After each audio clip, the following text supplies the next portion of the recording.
enters in through an entry-level position, we feel very strongly in upskilling our incumbents. So you toured the lab earlier this afternoon. We sponsor students through the AMT program and other initiatives like that so that we can build that skilled workforce. And so Ready to Work and the programs that come through this initiative are going to be critical. Looking at advanced manufacturing, Deloitte and the Manufacturing Institute put out a study last year that said by 2030, there will be upwards of 2.1 million unfilled jobs in manufacturing. That's huge, that's significant. Looking at just the cost of the economy in the year 2030 alone, that's $1 trillion. And so I think the foresight and the initiative that San Antonio has to create a program like this, to work with employers like mine and others, to bring in specialized populations and others, to put them through this training, that's what we need to fill the skills gap. I think it's important that we focus on justice involved, but also other special populations too, opportunity youth, foster youth, homeless vets, individuals with intellectual disabilities. Those types of individuals are key to filling that skills gap in order for us to be able to continue and grow our businesses and then to get people out of generational poverty and into high-paying wages that they can support their families. May I add a comment here? I think I love the way that you described that. I think that's extremely impactful and meaningful. You're right. The fact that being inclusive of those populations, the impact that that'll have on generational poverty, education levels. But one area also to note is the safety of our community, safety of people not returning to habits and lifestyles. Just for the purposes of not having another alternative way to be accepted and to have an opportunity for employment within our community. I think that those are huge implications. So thank you for the work that you're doing. Thank you. And you're absolutely correct. Working with the justice-involved population, not only is it a good thing to do to support the community, but it makes good business sense. I can tell you from my company's standpoint, I talk to colleagues all the time that have so many unfilled positions and they're struggling. But since we've started focusing on this population starting in 2018, I don't have a hiring deficit. We have better retention. We have better efficiency and productivity. So while it's a very rewarding thing to do and it's very beneficial to the community, at the end of the day, it makes good business sense to work with justice-involved candidates. And you see, I mean, this program is not just for the employers, it's not just for the student, it's not just for the businesses, but you see providers here. I mean, some of the businesses that are here, I see Dan back there, are providers also. We've got David Zemiello, who's the director of Project Quest, which is an award-winning program that was started by our sisters over there. We have Texas Cops Metro. Well, we already talked about Cops Metro. Texas A&M San Antonio is here. Anyway, it's a community-wide approach, and I already bragged on Mike and what the Alamo Colleges is doing, but I'd like for him to reflect a little bit about where do you see us if we're successful, and we know we will be. Where do you see this in 10 years in terms of what we've done and what we have achieved? Well, I think, Mayor, we all do it together. So, Secretary, as you saw next door, and first of all, we're just so proud to host you here at the Alamo Colleges District. I have several of my trustees, and I'm going to ask them to raise their hands. Dr. Katz, Dr. Sprague, Chairman Sarate, Mr. Alderete, so that they're here along with my colleagues.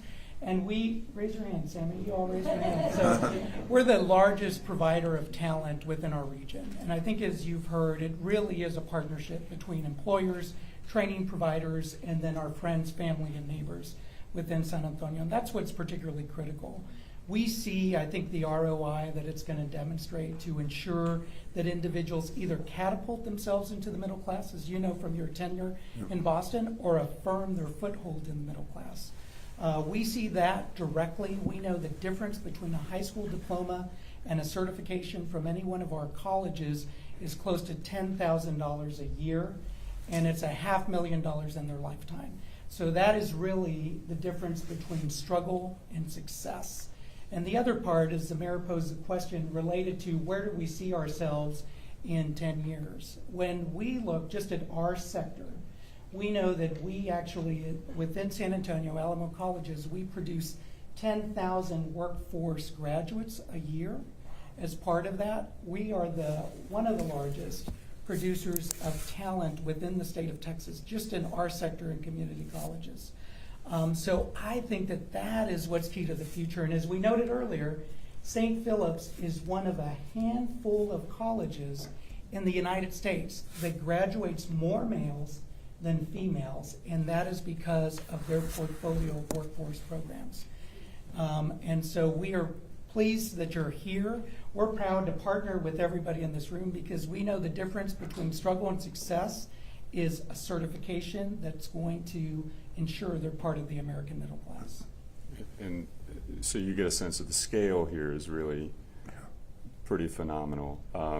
So let me now turn to Jaslyn. Jaslyn is a workforce program participant. So Jaslyn, tell us a little bit about your background, why you chose to get involved in the program, and what your career goals are. So a little bit of my background, I didn't have the best support system growing up, but I, for about 5 years, was on the street here in the city of San Antonio, on drugs, not knowing, if it would ever change or be the same. When I got pregnant with my third son, me and my husband just decided to just change, just be different, do something different for our family, something that was not done for us. So we did that. Now we're 5 years clean.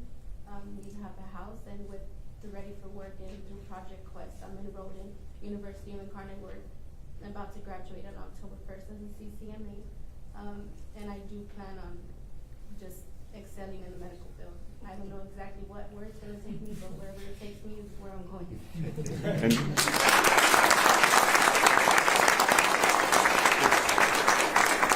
Which is fantastic because you are starting a career. Yes. And so your career could take you in a number of different directions and in a number of different fields depending on the skills that you're training for. And so you are now part of this program. This is a community that believes in you. I mean, we invested in you because we believe in you. We believe in your future, and we want to be part of that with you. And so, thank you again very much for being here and for sharing that, Jaslyn. And thank y'all too for giving me the opportunity to also just set that foundation for my kids. I do have 6 kids, and I want to show them that no matter what they go through, they have me, and they'll have support. And they'll have that foundation because we set it up for them. And because of this community, her children will now be much, much more likely to have a career of their own and be able to, be happy and successful in our community. So that's fantastic. And a single story would be great to hear about this program. It would make it worth it. But we were talking about a scale that is community-wide. So thank you to the San Antonio public. Let me turn it over now to Congressman and to Secretary about just some reactions, maybe some questions that you have, or to the panelists as well. Well, we have the Secretary here, right, and different industries represented, and wanted to ask you all how you think the Department of Labor and the Congress, of course, but the Secretary and the Department of Labor can be helpful to our city and to our industry and our workforce, and all the work that you all are doing in your respective roles. I have a question just for you, Sonia. In the healthcare industry, and I guess for Dr. Flores as well, in the college, do you have a waiting list do you know if there's a waiting list for nurses? We do. We actually do have a waiting list. So we're committed. I mentioned the 10,000 workforce students that are in it in the next 5 years to double our workforce capacity. So we just implemented a BSN, and so that program at San Antonio College is going to expand. We want to be able to move from 300 students actually to 600 to 700 students. What about nursing specific? Nursing specific. Is it teachers and instructors you haven't had time with? It's both. So it's being able to hire faculty. It's being able to pay them not at market but close to market rate. So the board actually 3 years ago approved a stipend. So if we have a PhD in nursing or a master's, they're going to get a $30,000 high wage, high demand stipend on top of their base salary. So we're trying to, at the Department of Labor, rather than be reactionary, we want to anticipate Yes. challenges that are coming before us. So we have a nursing shortage in the country today. It's not really due because we don't have enough nurses, due to the pandemic. But in the next 5 years, we're going to have a nursing shortage because we don't have enough people going into the field. And ironically, we have about 60,000 people waiting on a waiting list to get into a nursing program. Yes. So when you look at the numbers, we shouldn't have a shortage. Yeah. We just have a shortage. So we're trying to come up with ways, creative ways of using some revenue to educate maybe retired nurses, people leaving the field, so they go back into the classroom and teach.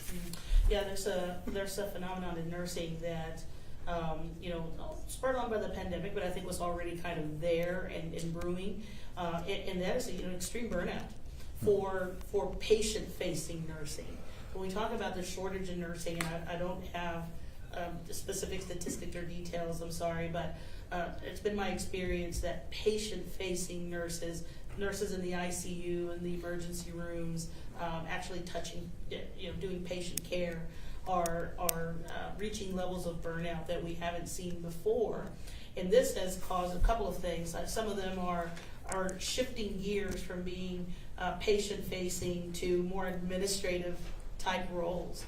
And so I think that's really contributing to the shortage that we're seeing in the need. The other thing is the amount of programs that are available out there in institutions that are not as accredited as Alamo College districts. We've seen a lot of these sort of technical schools pop up, and they are very expensive, and some of them fold and close and leave these students holding the bag for figuring out where to finish their education, and then now they're even in some debt from trying to participate in those avenues. So I think expanding the ways that we train nurses and giving some sort of, I don't know if stipend is the right word, but some sort of consideration for what we know is coming, because nurses are a critical component of our school system, our workforce, first responders, you name it. And so how else can we be creative to incentivize people to want to choose that path? That's great. And mental health services too. We need to. Mental health services We need to do more there. is a huge gap. Yeah. And then the second chance program, you see how it works. The trades should see how it works. There's really an opportunity. The last thing I just want to say, Jacqueline, congratulations. Day at a time, you can achieve anything you want. Yes. Thank you. Fantastic. Questions from the panelists? All right. Well, I want to thank all of you again for your investment of time and energy into making this program a success. Nothing's easy, especially a program of this nature at this size, but you've dedicated yourselves to improving the lives of our community members, and so to make sure that Jaslyn is not an exception to the rule, but we actually have this as part of the marker of our success. So I just want to end with this. To all the employers in the room, as you think about job training, workforce development, think about the Department of Labor on the federal level as a partner. We're looking at making investments, more and more workforce development dollars and apprenticeships, but we need you to tell us exactly what type of programs are out there. I think historically we have the workforce development boards that have done the same thing year after year after year, and then you come up with a program like this and you change the dynamic. So just don't be hesitant to reach out through the mayor, to the congressman, to us directly, just to kind of give us some ideas on what you would like to see, because we are really looking at how do we change the trajectory of these programs. It should be based off of what the outcome is and how successful they are, so we're making federal investment dollars on top of what the city's doing, on top of what states around the country are doing. So we should be working collectively together. So anything we can do at the Department of Labor, do not hesitate to reach out to offer solutions, plans, whatever it might be. let me close by saying thank you to COPS Metro for really putting the stake in the ground 30 years ago on workforce development and believing in our neighbors. David, the great work you've done for the program Project Quest. My colleagues, Manny and Adriana, for believing this. I have a former colleague in the back, Rebecca Villagran, who also put some important votes on the ballot for us. And to the collective, the entire community, for making this program possible. This is a real game changer for our community. So, and Congressman, thank you very much for being our champion, DC. Keep doing great things, everybody. Lastly, Secretary Walsh and the Department of Labor did give San Antonio and Ready to Work a grant of $2.9 million to scale up our apprenticeship program. Thank you for your belief in this program. Thank you all very much.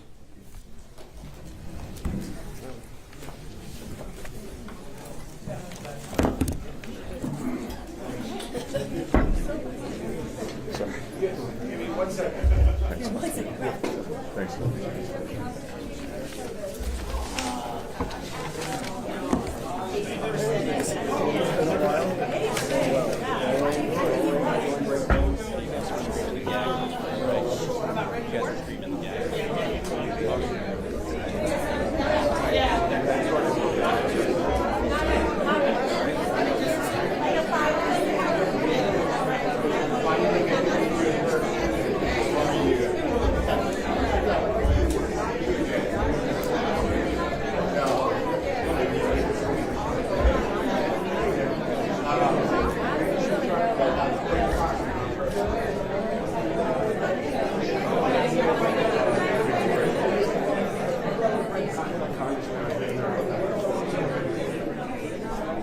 Hey, Bob.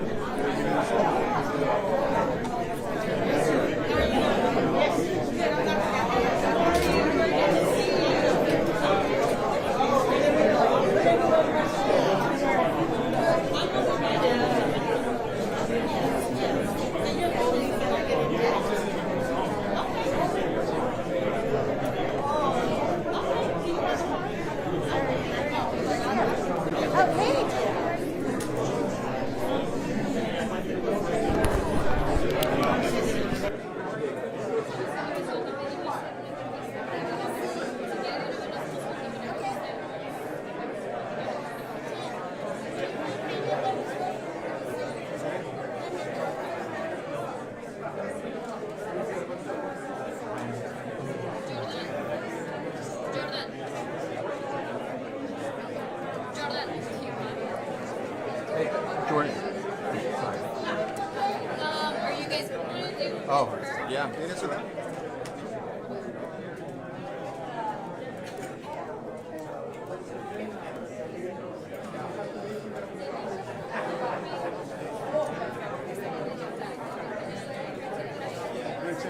Take care.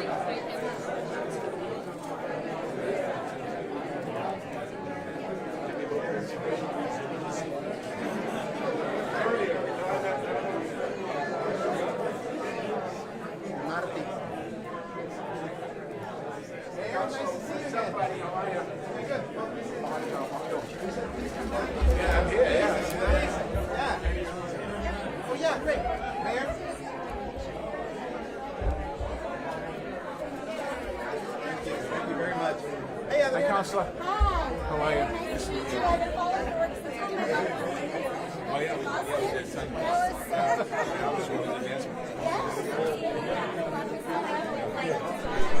Oh, yeah, we did Megan. Yeah, Megan. Test. 1, 2, 3. Test. In 13, and then I wanted to put her in the office. Well, it wasn't an office. It was just No, she didn't want to do it. I'm like, Megan, you got to do it. And then she did a mom move.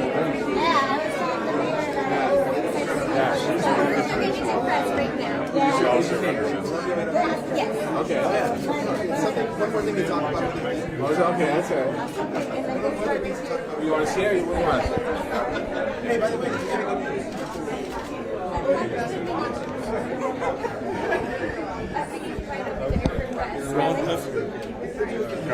Come on in here.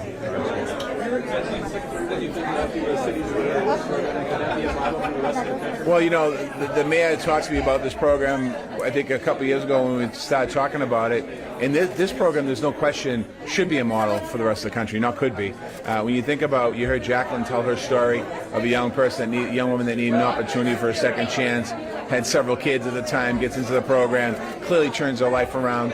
You have an opportunity with all these great companies that were at the table today and around the country that are looking for workers. We need to really be more intentional about investing in workforce development, and we need to do it with cities, quite honestly, because cities know how to get it done, and a program like Ready to Work should be replicated around the country. All right, Telemundo. Well, can you tell us a little bit of how you felt about the touring the Alamo colleges? Well, I'll tell you, I walked into the aviation hangar, and I was blown away. I think I visited one other aviation hangar since being Secretary of Labor, and there was a plane in it. and here you had, you know, a dozen planes and engines from 727s to smaller planes, and you know, and just the excitement and hearing that men are graduating at a higher rate than women. I don't know if that's a good thing or a bad thing, but at least having people completing programs and graduating is great. And then 10,000 workers roughly a year that come out of college into workforce. You'd be hard pressed to find any other community college in the country that has those success rates. Is it worth recommending this program? Is it worth implementing? There's no question about it. I mean, I think if you have a program like Ready to Work, you have community colleges that are working collectively together. You have organizations. You have a mayor that's committed to it, a council, congressman. Yeah, we should be taking these programs around the country. And generally, what I do is when I go around the country, and the mayor does this too. When I was the mayor, he was the mayor. I mean, we share best practices, and we sit in a room with our colleagues, and we take each other's ideas, what's working, what's not working, and certainly as a Secretary of Labor, my next official visit outside of Washington will be Ohio, and I'll be talking about Ready to Work in Ohio.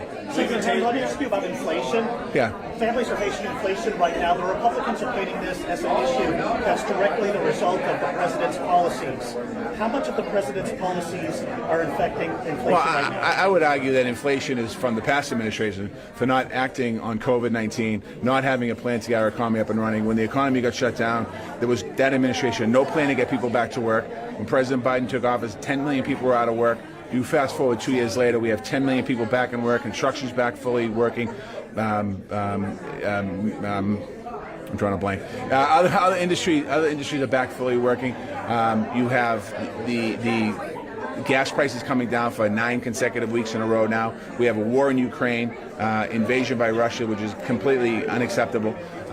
This president and this Congress has passed the Inflation Reduction Act that's going to attack prescription drugs and bring prescription drugs down, costs down on people, particularly senior citizens.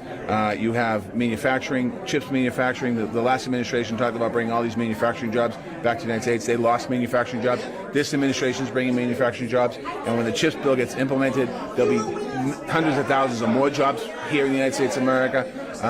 The infrastructure bill, the last administration talked about infrastructure, did nothing on it. This administration passed a $1.2 trillion infrastructure bill. I go on and on and on.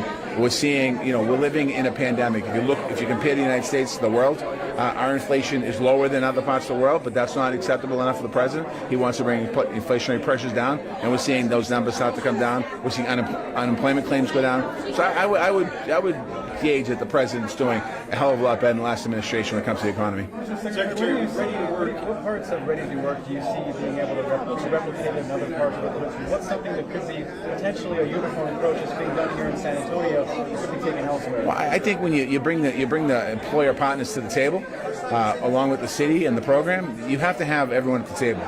You can't run a program and not have everyone at the table. It'd be like if the mayor was creating a program, workforce development, and didn't have those partners at the table. Well, you're creating, hopefully, an opportunity. Here, you're actually creating a program that can be working with businesses. You heard the woman from Bank of America, how she talked about, you know, that her company is a tech company as well. And you can take those skills. Those skills are transferable. I mean, when you have companies thinking like that, and you have a program like Ready to Work, you know something's working.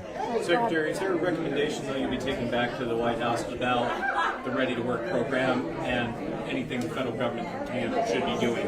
Well, I think my last comment was exactly that. How do we, at the Department of Labor, who is primarily responsible for the job training, workforce development, apprenticeship programs, and investments happening, how can we, I've been preaching to my team that we have to change the way we do it, work with Congress. Congressman Cash is going to be very important because we have certain language that's tied to the investments that we make. If we can change some of that language and give us a little more freedom, flexibility to tie it to a program like Ready to Work, we could do a lot more. We can make sure the grant that the mayor got from Department of Labor earlier this year is more than $2.1 million. It could be higher than that if we had the flexibility to make investments in programs that work. So you'd like to put more money towards programs? We have to. I mean, especially today. I think when you think about, you know, no one's asked this question, but what about the worker shortage? Quite honestly, or people jumping jobs. What we have to do is when people leave a job, they leave a job for a couple of reasons. One is they're not satisfied. Number two, they're not making enough money. Number three, they're tired of it. We need to make sure those folks that are switching jobs, that they have the investments in it so they can get into the jobs of what's happening today, right now. All across this country, look, in this region, aviation is kind of rising up to the top. there's no reason why we can't make more investments from the federal government into aviation here in San Antonio so that you continue to do the incredible growth you have. I think what you've seen here today means more investment in San Antonio here in the future, like with programs like this. I can't answer that one. I hope so. I don't want to get too far ahead of myself. But I'll say this, when you have a mayor that's innovative and not afraid to try something new, you can tell the success of a city, and that's what's happening here in San Antonio. All right, thank you guys. Appreciate it. Thanks, Joe. Thanks, everybody. Appreciate it. Good to see you. We're going to get the mayor real quick. Step into my office here. Maybe clear out a little bit. Be too close. Either the tripod's going to come down or I got to go up. I'm going to back up to it. Hold your ground here. Yeah, thank you.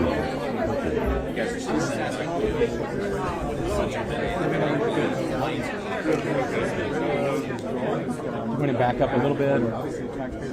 You want me on this? No,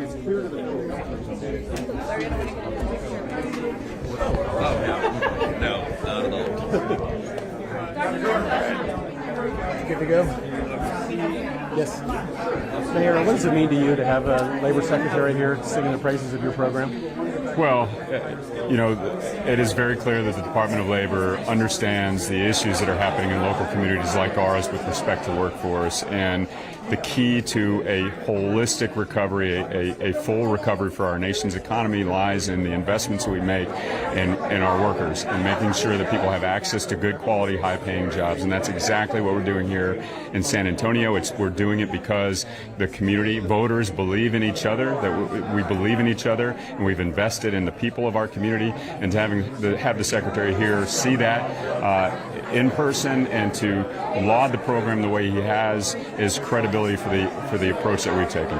The numbers so far, I know we're only a few months into it, are they where you want them to be so far with 3 or 4 months in? Again, we're working through this one step at a time, and we're scaling up a significant program, not just for our community, but for the entire country. So I do like that we have seen a very strong rush of applicants. There's obviously what has been demonstrated is the need for this program, and we're working through the various components to make sure that people are properly enrolled and that they're in the training program that ultimately lands them in the job. But what you're seeing right now is all those components are working in place like gears in a wheel to make sure that the program is successful. We heard a lot of talk about nursing today. Are there specific occupations you're going to want to try to funnel people into, or is it still sorting itself out for what professions need to help the most? No, there absolutely are targeted industries, and that's what's represented around the table today, and that's by intention, because we know by working with our employers and our industries where those jobs are being created now and where they will be in the future, and it's going to be a dynamic thing. We've got to make sure that we stay with the employers to make sure that we know where are those real jobs coming from. So you've got aerospace, you've got financial services, construction and trades, we've got technology and cyber, healthcare. We know those are the growing industries. Those may change, but we've got to stay connected with our employers to make sure it happens. Mayor, it's only been about 3.5 months since this program started enrolling people. Is it too soon to be calling success? It seems like there's a lot of congratulations going around right now, but do we truly know how the results are working out yet? Well, first, I would not characterize that as congratulations. What I see happening here is a community coming together to support the program to make sure that it's successful. Failure is not an option because what we're talking about is real people here. I mean, the reason why voters came out is because we believe in each other. We want better for our community. We have challenges, and we have historically with generational poverty. And while this is a program that will get individual people, families, into better careers with higher wages, the collective that's behind this is to change the trajectory of our community with respect to poverty. And so I think that that's what we're after. The initial results of what we're seeing in terms of the number of applicants and how they're working through the application process in the workforce and ultimately into jobs. It's going to be one step at a time, but we are so far working through this in the right way, and I believe that the community believes in the importance of it and how we are going to work together for it to be successful. So, Mayor, you may have mentioned this already, but what do you think it says about San Antonio and its commitment to this program that is getting federal recognition, especially even in the form of money like the grant was received? So again, I think what you're seeing here is innovative in terms of its scale and the level of comprehensiveness around connecting with employers, to families, and to be inclusive. But we also know that this is, if it was easy, it would have been done already. And this is a challenge that is not unique to San Antonio, it's nationwide. So to have the Department of Labor and specifically Secretary Walsh come out and talk about it and to learn from it is credibility for the approach that we're taking. Our work is not done, not by a long shot, but it is least reassurance that we're on the right track from a perspective across the country. Again, San Antonio is not unique with its challenges. In proportion, I think we have more to gain from this program than most cities in the country, but it means that we're on the right track here. Thank you. Cool. Thanks, Thank you.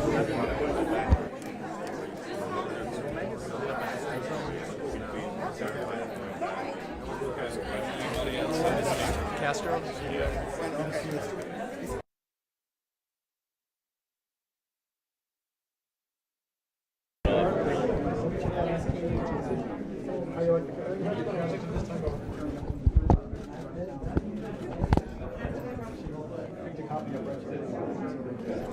All right. Got it? Good. Awesome. Good, Great. real quick. Did you get one? Okay. Step into my office. Right here.